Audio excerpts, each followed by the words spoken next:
forests actually provide lots of services to humankind. They capture carbon from the atmosphere, one of the gases that produce the greenhouse effects and climate change. They protect water basins and protect the water for fresh water for human consumption. They give home to biodiversity. And biodiversity is also the library of DNA of life. In Costa Rica, they take environmental conservation seriously. Its nearly 52,000 square kilometers of territory represent less than 0.1% of the world's surface. But Costa Rica has 6% of the planet's biodiversity. We are not a wealthy country. We're a mid-income country in the middle of the Americas, relatively small, but that has achieved things that for others seem impossible. Carlos Alvarado was president of Costa Rica when the country received, on behalf of the people of Costa Rica, the United Nations Champion of the Earth Award for its role in protecting nature and its commitment to combating climate change. This award is consistent with a legacy. It was really an honor for me because even though I received the award, it was on behalf of what the country, my government, but also and especially many generations have done throughout decades to build a legacy of protecting the environment, but also human development and growth, and economic growth. So I was very pleased and proud to receive that on behalf of the country, but also on behalf of many generations and effort of different people that have achieved that. He says the change began in the 1940s when Costa Rica abolished the army and diverted that defense budget into education, healthcare, and environmental programs. Many people start to realize that our ecosystems were unique, given our geography. You have two oceans very close to each other. You have a very landscape that's very filled with volcanoes, mountains. And many people started to realize how rich that was. And we needed to protect it. National park law came into life and many of those ecosystems were protected. Back in 1980, when I was born, we were 20% of forest coverage. So back then, leaders and policymakers came up with a very innovative scheme that was called Payment for Environmental Services.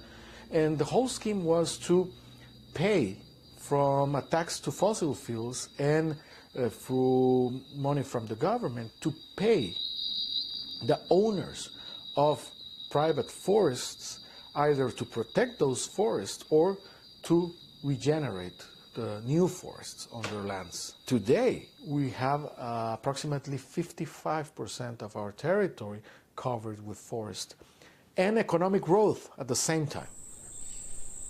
People saying that it's impossible to reverse deforestation.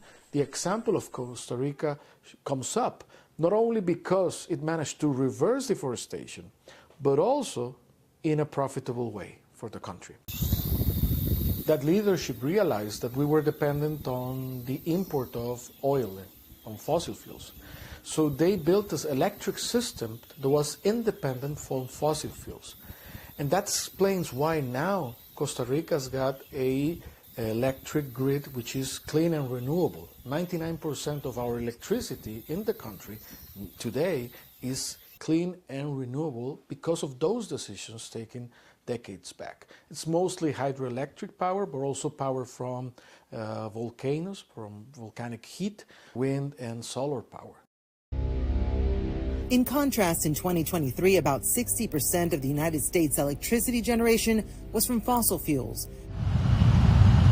Dependency that we feel when a war or natural disaster interrupts the supply chain. Burning fossil fuels is also the largest source of greenhouse gas emissions from human activity, according to the Environmental Protection Agency. something the scientific community has concluded is the main cause of global warming, which causes weather events to be more frequent, severe, and destructive, such as droughts that wipe out crops and floods that displace entire populations. Add to that the fact that each year the United States loses 175,000 acres of tree cover.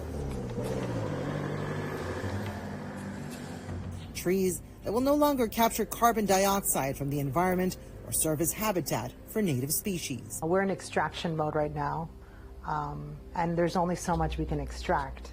Do you think we have to start taking a look at our consumption? I do believe, especially Western societies, we need to have a sincere conversation with ourselves and ask ourselves, how much do we need to be happy?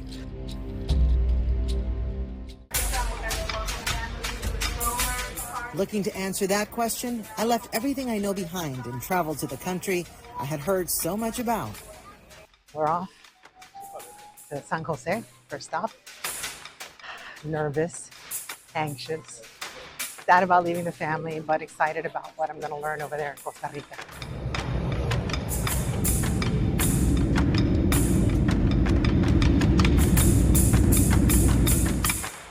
I landed in San Jose today. Tomorrow I travel to Puerto Viejo.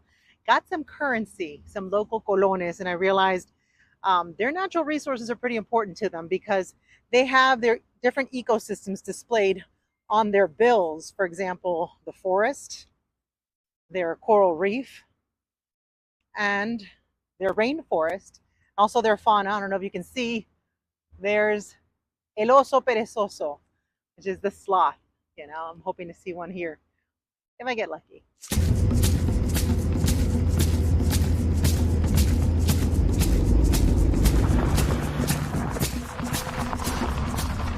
Heading towards the Caribbean coast, I cross mountainous areas with lush vegetation.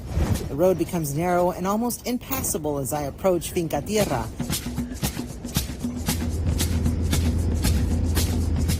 A farm located in the middle of the Costa Rican jungle where I'm going to live for the next 2 weeks. After a very windy road into the jungle, we arrived at this beautiful, beautiful place called Finca Tierra, and where I'm going to be taking the permaculture design course. And this is where I'm going to be sleeping. It's pretty awesome. I'm not going to lie. It's basically made from sustainable materials. They harvest here, and they actually build these with the wood that they harvest from their land, and they do it in the indigenous fashion. So that's pretty awesome. I am blown away at how beautiful this place is. So I am really looking forward to seeing how they put this together. They've thought of every little bit. Ana Gaspar and Ian McCulley own Finca Tierra. The couple has lived in the Costa Rican jungle for over a decade. Decidimos que queríamos ser parte de la solución y no del problema. ¿Cómo logramos ser independientes? ¿De dónde sale todo? ¿De dónde salen nuestras ideas de la economía, de la política? ¿De dónde sale toda nuestra comida, nuestros recursos, las herramientas que hemos creado? Pues del bosque, del medio ambiente, de los recursos naturales. Entonces pensamos, ok, en lugar de estar pagando un apartamento, ¿por qué no mejor pagamos un lote, un pedacito de tierra? Y de ahí empezamos a ver cómo logramos la sostenibilidad y a ver si es posible, ¿verdad?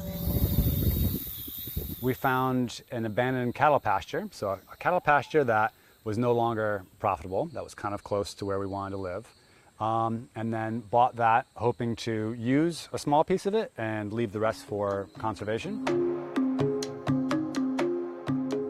We thought we're both really young, and this would be the time to move up into the jungle and see what would it be like to live sustainably, what is sustainable, so how do we even define what sustainable is, and if we could do it, would we like it? Lo primero que nos preguntamos fue, ok, ¿cómo hacemos una infraestructura que sea autosuficiente? Porque aquí no llega ni la electricidad ni el agua potable. Entonces dijimos, ok, primero los recursos de construcción. Utilizamos madera, bambú, todo de la finca y de fincas vecinas. I was really interested in seeing, can I go into the jungle and make my own house, right? So can I cut all the bamboos cut with a machete? So go out, harvest your bamboo, your giant grass, and how much time would that take? How difficult would that be? I just thought it was an interesting skill to learn. It makes me feel a lot more, I don't know, confident as a human being. Just, I know how to make a shelter, I can make a shelter, but then also changing my expectations.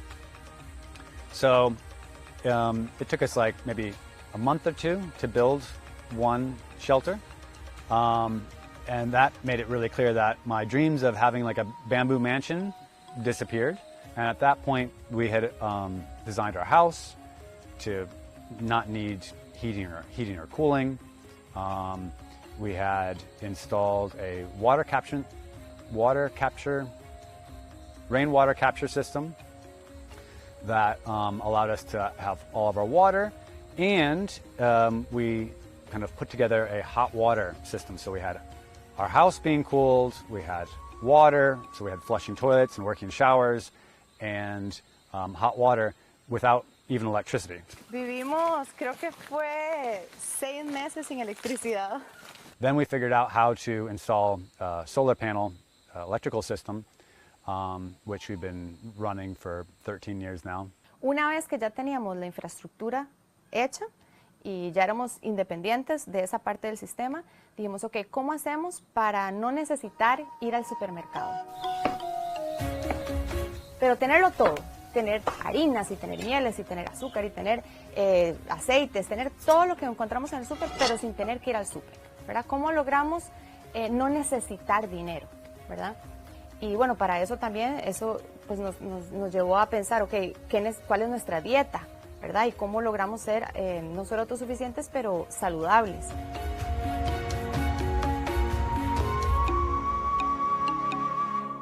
Y empezamos a sembrar todas estas plantas que son del trópico por toda la finca. So we knew it wasn't going to be easy. We definitely were never thinking about starting a farm. We just wanted to grow as much of our own food as practically possible.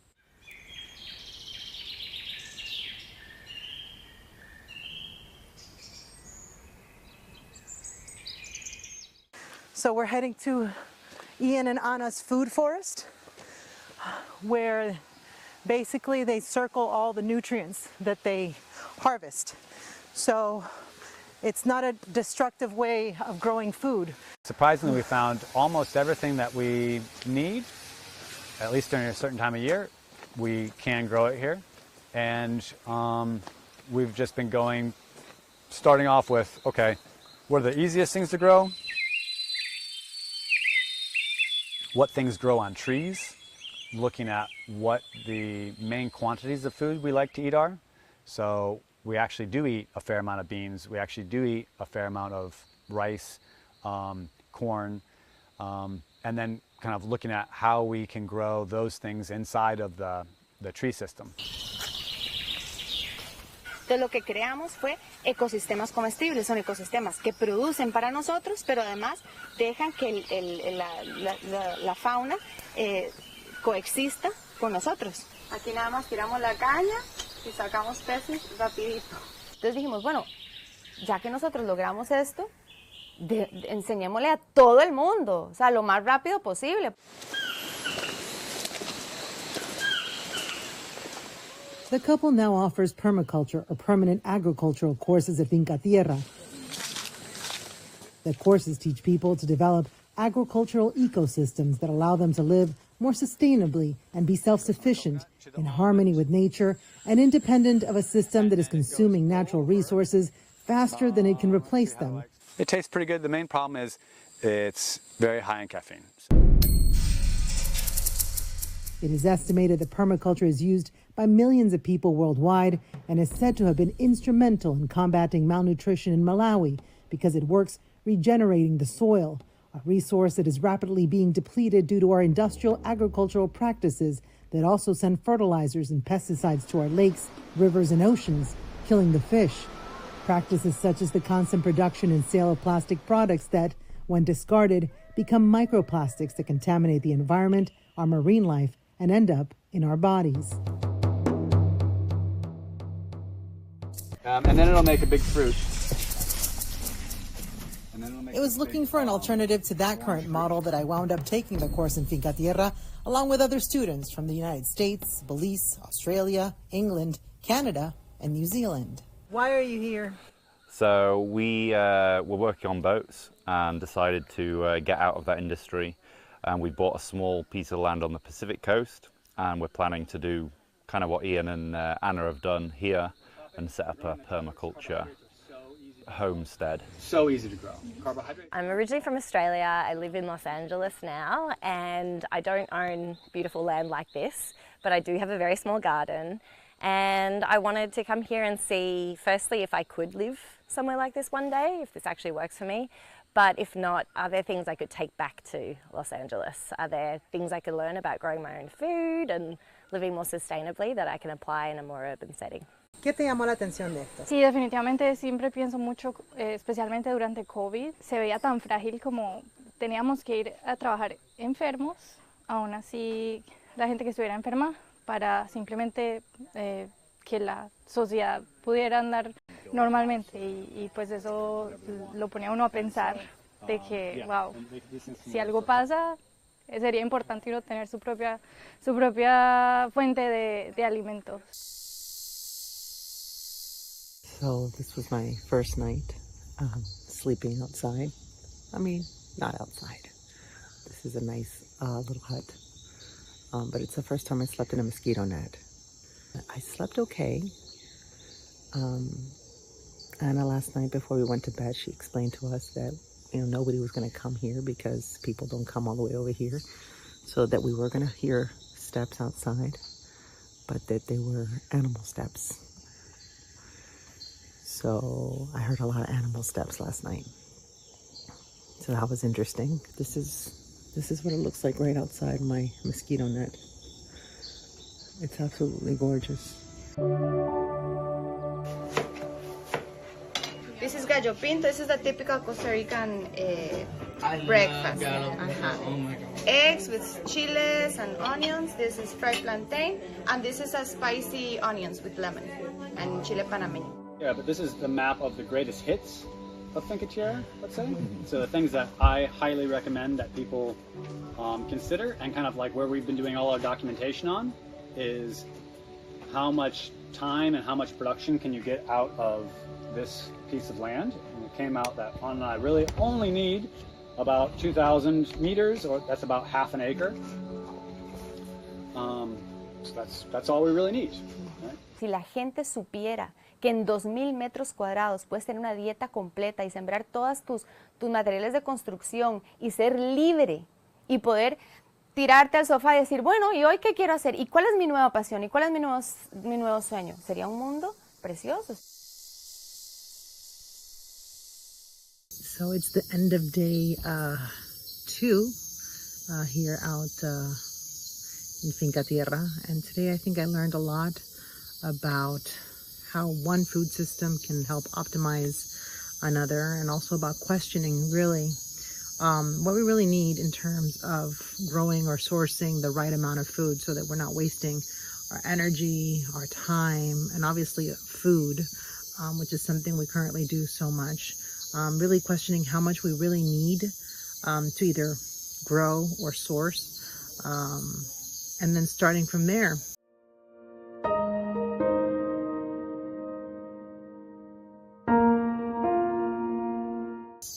I'm excited with everything I'm learning. Missing the family. Yesterday, Anna and Ian's son made me a painting with some painting supplies I brought him. And I got teary-eyed because I miss my girls. So there's that. And nothing. I'm hoping for a good night.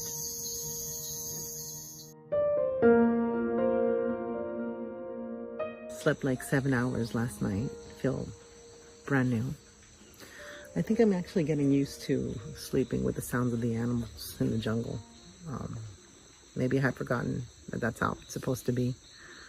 Like sleeping within nature instead of isolating ourselves. So it's kind of cool. Maybe when I get home, I'm going to need an animal sound machine.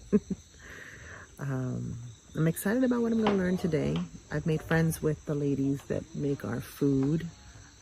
If you know me, those who know me are not surprised. I'm taking down all their recipes because I'm intrigued at how they managed to use what they have on hand and then not only add nutrients to our food that completely satisfy all our needs, but also have like medicine in it, in the forms of herbs and spices and the way they put it all together. So that's been interesting, taking lots of notes and excited for today.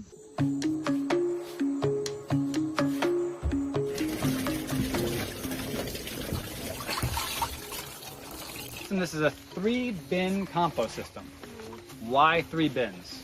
The beauty of a 3-bin system like this is we have a place to put new material, and we have a place to be composting, and we have a place to be getting compost material. So there's always somewhere, any time of year, any moment of the day, there's somewhere for me to put my extra yard waste, and there's somewhere to get unlimited quantities, basically, of compost. What we do with our food scraps is we give them to our chickens.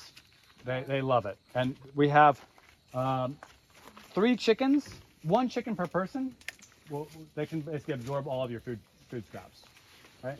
So if you have 3 people in your house, you could have 3 chickens. They're going to produce eggs for about 3 years, and then you probably need to get 3 more chickens.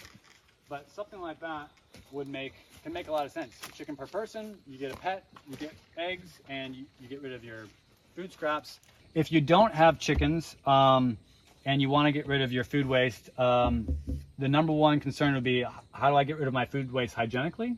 So I'm not bringing in rats, I'm not bringing in then snakes, I'm not bringing in houseflies, anything like this. I spent the whole day learning about composting, about biochar, about, drain fields, and absorbing nutrients that we, basically generate, human waste. And then it dawned on me that at home, trying to figure out where to put the trash incinerators because we're generating so much trash. And here, there's no trash collector. They deal with their trash. They really put thought to it and implemented some systems that work. I mean, they don't get trash collection here, hello. So they do dispose of their trash and try to capture the nutrients and put it back in the soil, and, all the food scraps go into the compost bin and all the leaves go into the big bins, and they rotate those, and then they put it back into the earth. And then they use it as, fertilizer, nutrition, to grow more food for themselves, which is basically that closed loop that the permaculture people talk about. My daughter told me, the youngest one, that I was going to come back changed. And I think she was right. I mean, for 15, that was pretty insightful. I am going to come back changed. Kind of crazy. We'll see. Today, we learned how to sharpen and use a machete. Never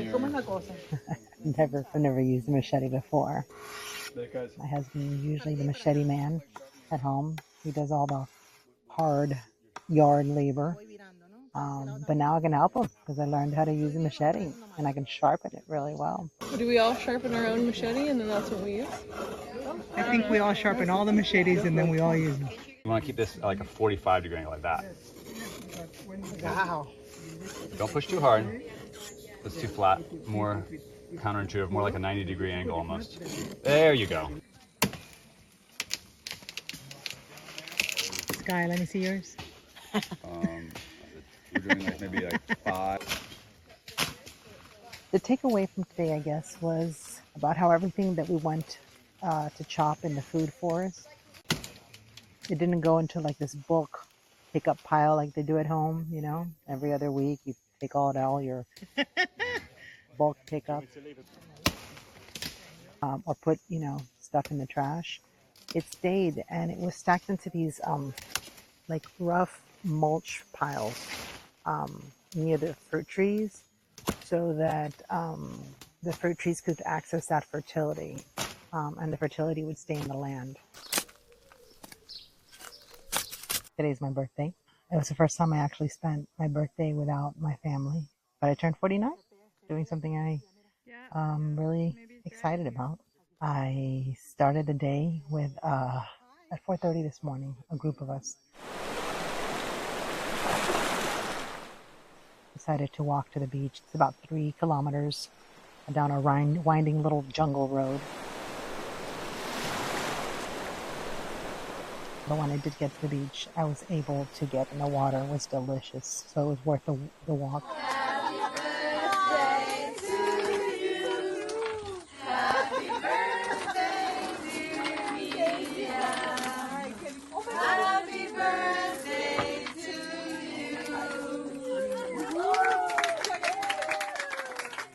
you. Then they surprised me with this delicious lemon, banana, oatmeal cake and some beautiful garden flowers. Beautiful arrangement of their flowers from their garden.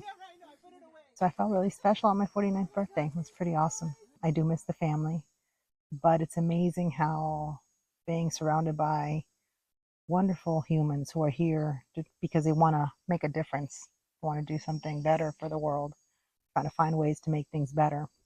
How it was nice to be with them, be surrounded by all this awesome energy, people looking for solutions. They also think of how to minimize their impact and do things more efficiently. Everything, they think everything through.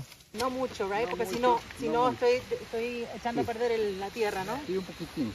¿Y eso se deja aquí? Sí, ahí se muere. Porque y se muere. Está la raíz, ¿verdad? Entonces necesitamos que se muera. No la saca, no lo lleva. No, porque hace bueno la planta que vamos a sembrar. Como se desbarata ahí mismo, es fertilizante.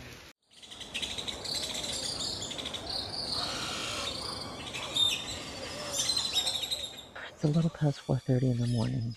Got woken up at 4 this morning with a terrible smell. Just filled the whole hut. Really strong smell, like a skunk. And it's been more than half an hour and the smell doesn't go away. They really, they have really soft wood and raccoons. Oh, it's a piggy. Really have I realize here there's no supply chain issues like we have back home. No supply chain interruption. They either grow their own food and supplies or source it locally. So Ordering it from anywhere else because they're never worried about not having something. They have it.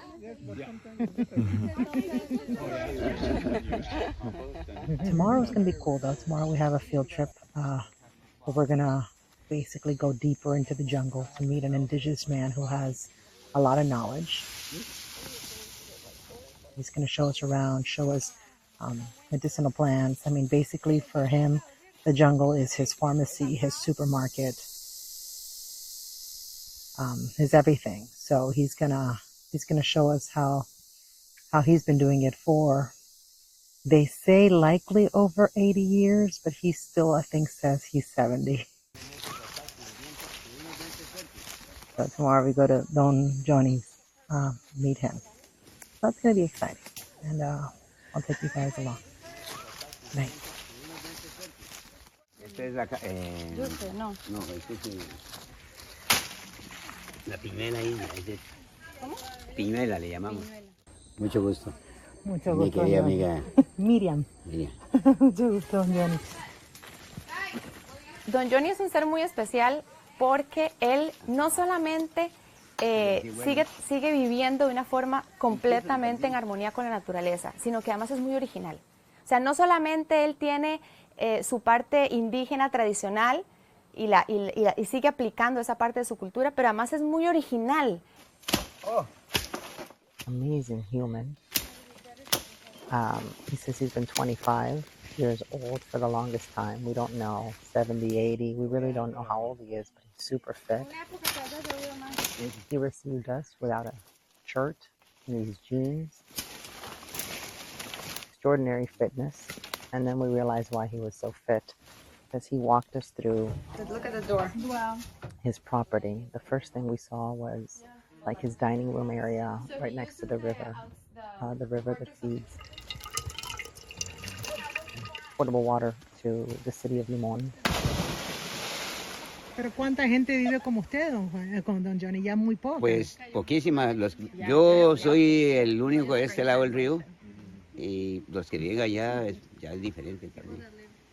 Allá no hay ranas como aquí. Al otro lado no hay ranas. Usted va al patio de la casa y en cambio aquí usted encuentra por todos lados ranas, esto, el otro, todo. Porque allá mucho veneno. As we were walking through his jungle, which has been in his family for, hundreds of years, I realized this is the original, the OG permaculture. He walked us through what would be the equivalent of a hardware store that he has, lumber that he's processed himself. Toda esta madera. And then we got to also see his homes. He's built his own homes. Talked about one of them had 10,000 leaves that he processed for the roof. The other one had 100,000 leaves that he processed for the roof. ¿Todo lo que hay aquí lo ha hecho usted a mano? Sí, señorita. ¿Esta casa usted la construyó hace cuánto tiempo? Ni quisiera decirle cuánto tiempo, porque va a pensar que estaba gateando cuando la hice.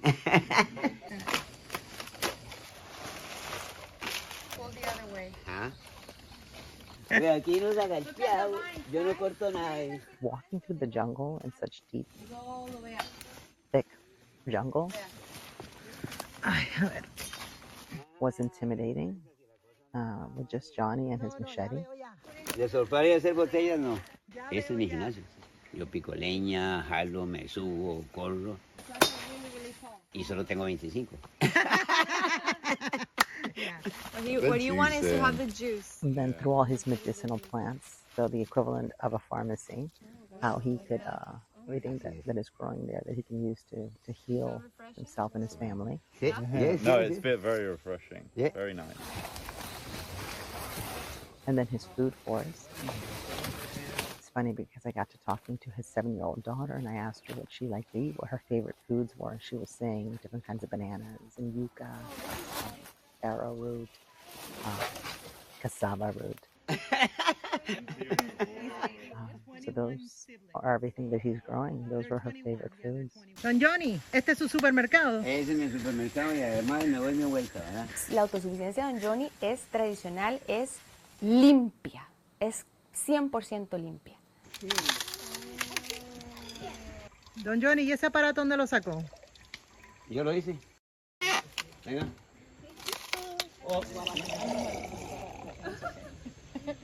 And then squeezed fresh sugarcane juice for us. And his wife brought out some chocolates that he had made with sugar that he processed and cacao. 2 ingredients. Pretty impressive. So that was such an exciting day. Yo viajé a Costa Rica para ver maneras de vivir más sostenible. Costa Rica, dentro de todos los países en el mundo, es el que busca más o menos por supuesto. Gastar menos los recursos naturales. ¿Qué consejo le da a la gente fuera de aquí? Pues no, yo como siempre, hijo de este planeta también, y ahí decirle que sean hijos también del planeta y que ya déjense de varas de estar molestando a su padre.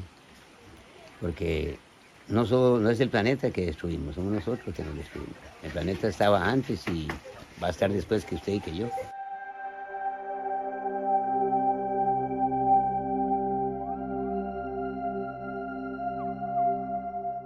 I picked up a lot of the appreciation he has for Earth. How much do you actually need to be happy?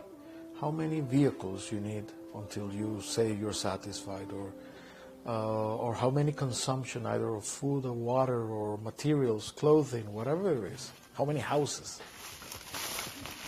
Definitivamente hay que cuestionarse eso. Porque si yo necesitara una mansión, tenía que haber seguido trabajando como abogada para hacer más dinero para hacerme una mansión. Yo no sé por qué un hombre quiere hacer un castillo, una casa tan gigante. ¿Qué representa? ¿Poder?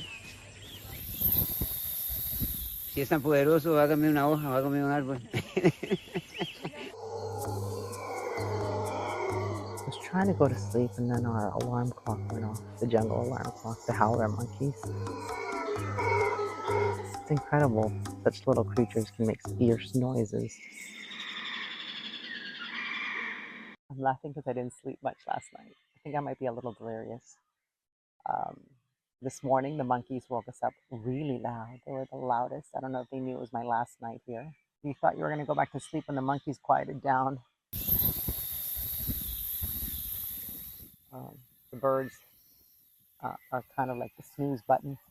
But that's not what kept me up last night. What kept me up last night is that Sky recorded the sound of a puma. And Anna confirmed there's a puma in the area. And Sky sleeps in the hut next door. So I kept thinking maybe those are the sounds I hear at night. But then Ian said if something wants to get you, it would have gotten you. Still, I slept with my selfie stick next to me,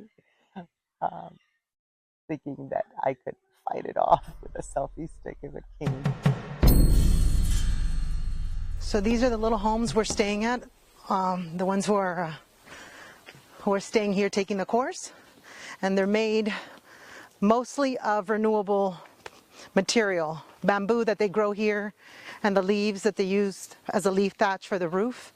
Everything is grown here, replaced, and so it's basically renewable. They can continue to grow this in a sustainable way and make any repairs. So this is our shared bathroom. They have a sink here, and then they have a stall, a shower, stall, a shower. The water comes from some tanks that are filled with rainwater, rain catchment from their roof, the different structure roofs. Here's the shower, regular shower. If you wanted hot water, which none of us really needed because it's so hot right now, they have a tube that goes through a compost pile that heats up the water so you can have hot water. But again, it's so hot. I don't think anybody's showered with hot water. Tonight is my last night in Finca Tierra. Last night sleeping in this wonderful hut that has sheltered me throughout my course here. I've learned so much. Today we actually put that knowledge to the test, putting together a food system for a family of 4. Ian basically showing us how much you really need and how much you don't need to put in a system. Makes you think that sometimes we're either buying too much food or planting too much food and wasting energy, either buying the food or maintaining a garden, because we don't really plan. And I think that's a lesson that I'm taking with me, to really sit down and think, what do I really need to live a healthy life? And what is just stuff that you buy or you grow just because you think it's cool, or somebody else is growing it, or it grows in your area, or somebody else is buying it, and then you end up wasting it and wasting your time and energy, which is money too. So I'm leaving with a lot of knowledge, inspired, and I'm heading out tomorrow to other parts of Costa Rica to see what else I can learn that can maybe help us be a little bit more efficient with our resources. I leave Finca Tierra with a different mindset, wanting to apply what I learned in my life, knowing that it is possible for a family to live sustainably and in harmony with nature instead of spending so many resources and energy consuming uncontrollably.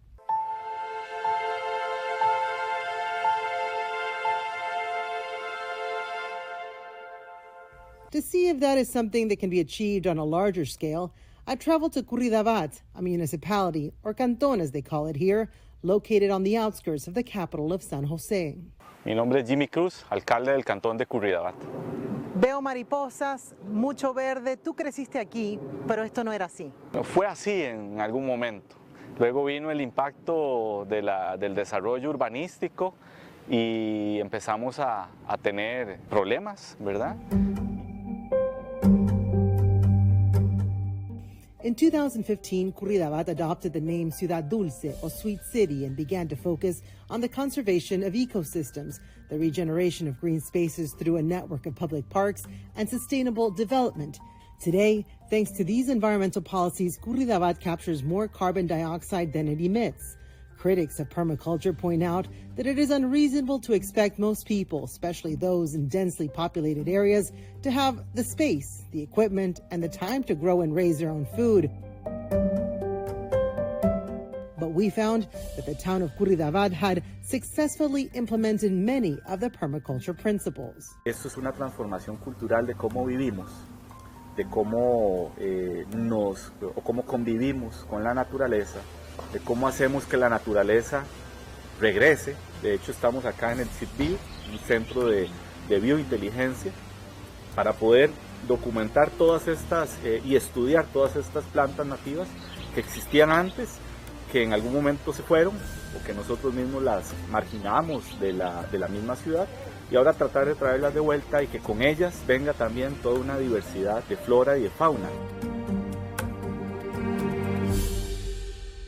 Mi nombre es Dunia Navarro Fallas, ingeniera agrónoma encargada de jardinería y producción en el CITBio de Curridabat. La idea de utilizar plantas nativas o aclimatadas, aparte de enseñar a las personas a querer lo nuestro, es los beneficios para los polinizadores. ¿Por qué debemos cuidar a los polinizadores?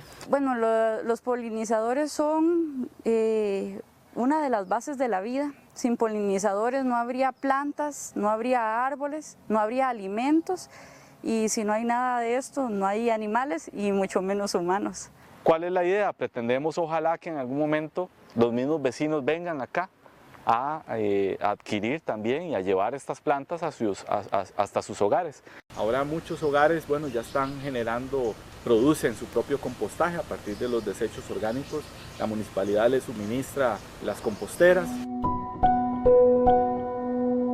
Les damos este tipo de compostera, tenemos también otras más pequeñas, pensando en lugares más pequeños, y la idea es que aquí se depositen todos los residuos orgánicos diariamente para que eso no se lo lleva el camión de la basura. Empezamos en el 2019 con el programa y ahorita ya son más de 1.500 familias. El programa sigue activo y yo espero que siga creciendo, y hemos notado que luego la gente se pone a sembrar, a tener sus huertos, a tener sus jardines más hermosos, porque lo que queremos es justamente eso, devolver al suelo sus nutrientes. Mi nombre es Michael Monge, soy el encargado del proyecto de huertas urbanas de la comunidad de Curridabat. Este es uno de los 10 huertos comunitarios que existen en el cantón de Curridabat.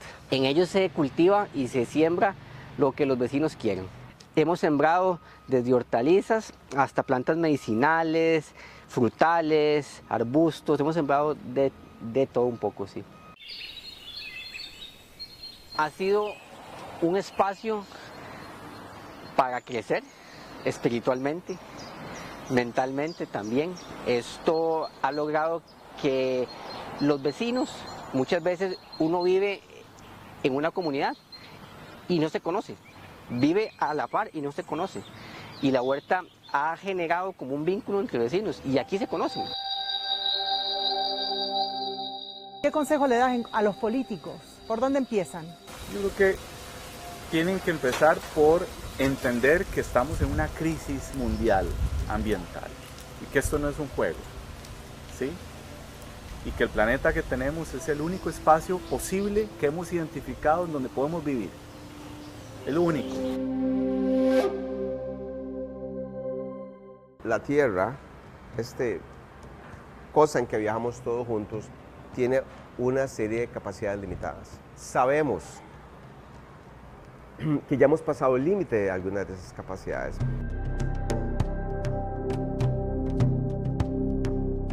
O reducimos nuestro consumo o nos vamos a obligar a reducirlo porque no lo vamos a tener.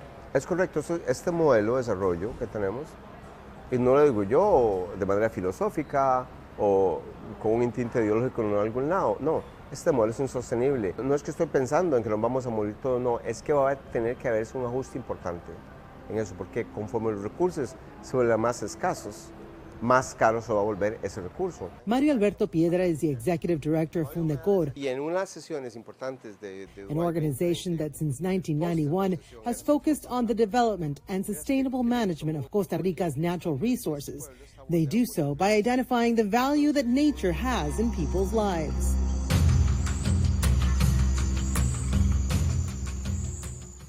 Sin bosque no hay vida.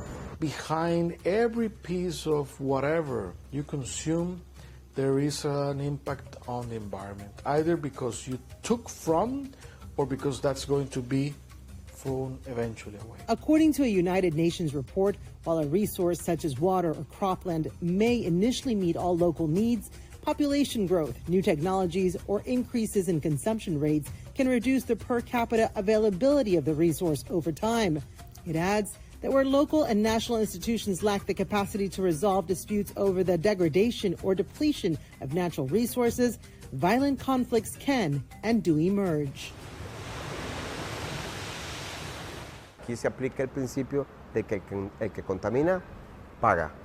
Entonces, cada vez que usted enciende un carro en este país, una motocicleta, lo que usted quiera, automáticamente el 3.5% de ese valor va a los fondos para la protección de bosques y otra serie de servicios ambientales. En Costa Rica, el productor recibe un pago del Estado por el mantenimiento de sus bosques.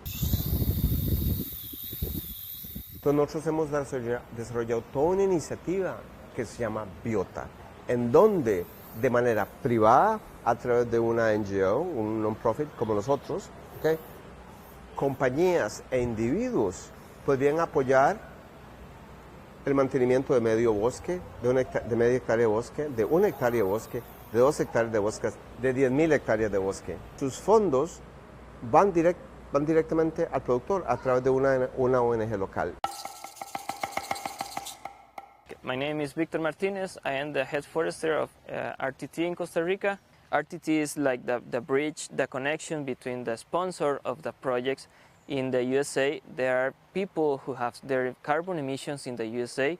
They voluntarily want to mitigate those carbon emissions, and we connect here in Costa Rica with the farmers, the private farmers that want to develop the programs, the projects for make the carbon sequestrations here with my biomass.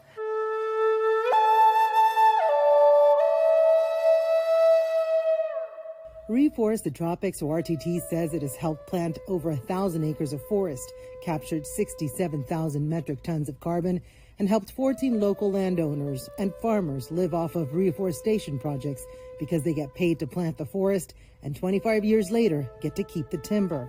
There is not enough reforesting you can do to compensate for the level of emissions we're generating in places like the United States. So what would you tell everyone? The first part is to reduce. You have to first reduce to make more efficient that your energy consume, basically. And after that, you might be able to reduce the rest. There are not enough areas that be able to capture enough forest to balance the whole emission of the globe right now.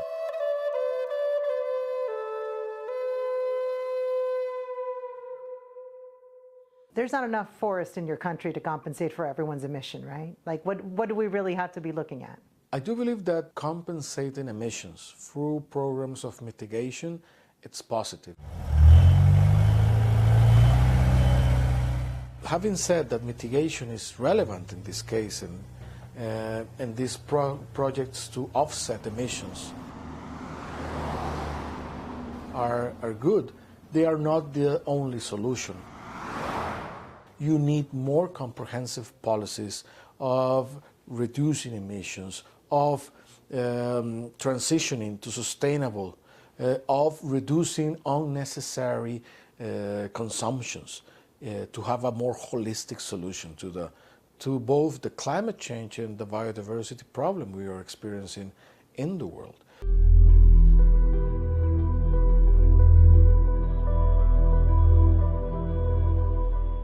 So reframing how we conceptualize human life, what is life about? And also the responsibility that if we want there to be life, not only for us, but for our children and the ones to come, how we conceptualize life should be. I think that's the current discussion we are ongoing. When his presidential term was over, Carlos Alvarado moved to Boston, where he works as a professor at the Fletcher School of Law and Diplomacy at Tufts University. He lives in a small apartment with his family, doesn't own a car, instead uses public transportation, and entertains himself by collecting used books he finds at bargain prices. The day I met him, He was on his way to the United Nations Climate Change Conference, COP28, determined to advance climate actions and promote international cooperation. There are people that their livelihoods today depend on the extraction or economies based on fossil fuels. And I asked myself, do they love less their kids than I do? And I said, no. The thing is that their livelihoods is directly associated with that economy. So then what's the solution? The solution is to work together, because it doesn't have to be about my family against their family. We need to think of ourselves as a whole human family. Meantime, at Finca Tierra, they continue to promote a more sustainable way of life and support local indigenous populations who fight against the destruction of natural resources, a fight they say is ongoing. Hay un dicho en Costa Rica que dice, en un país de ciegos el tuerto es rey.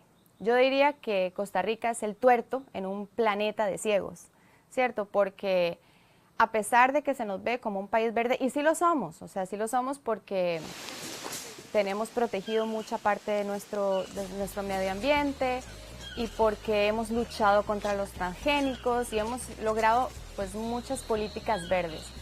Pero los que han logrado esas políticas verdes es la gente, los activistas. O sea, lo primero que yo haría es decirle a nuestros políticos y a nuestros líderes, ¿verdad?, que si estamos enfrentándonos a un colapso inminente planetario y Costa Rica puede llegar a ser un ejemplo como lo es ya, pues imagínense si logramos tener una visión real de lo que es la sostenibilidad, si aplicamos todo el conocimiento humano en Costa Rica y le damos el ejemplo al resto de la humanidad que lo necesita.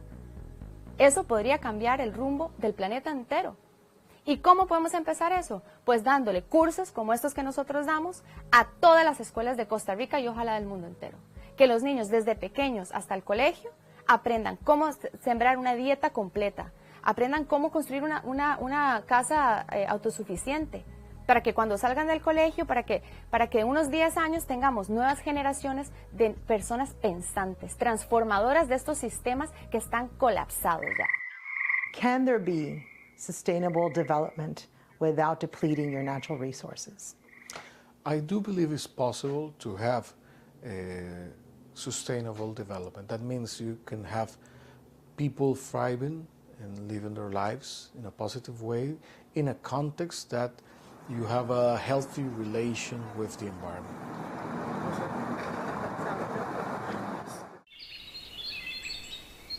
I came back changed like my daughter predicted. I realized change begins with us. Small gestures like planting a veggie garden at a foster home in hopes children can reconnect with nature and have access to healthy food. It's not always easy, but I do this because I want to be part of the solution and not the problem. Or speaking up when our leaders are deciding how they handle the waste we generate, telling them about the lessons I learned in the jungle. In my backyard, next to my children's school, they want to install an incinerator to deal with the amount of trash our county is generating. That taught me we may not need to build garbage incinerators if we reduce our waste, conserve our natural resources, and recycle the nutrients from organic matter back into the earth. As for our dependence on fossil fuels, aside from reducing our consumption, I know we must transition to renewable energy, take advantage of the sun in states like Florida and the wind in places like Wyoming, where they are building the Trans-West Express, an electrical system that will deliver renewable wind energy to nearby states, make decisions based on what is good for now and the impact it will have in future generations. We're all in the same planet, which is the same spaceship. The ship is going to keep rotating and the planet is going to remain in the universe. The question is, are we going to remain within that planet or within that vessel?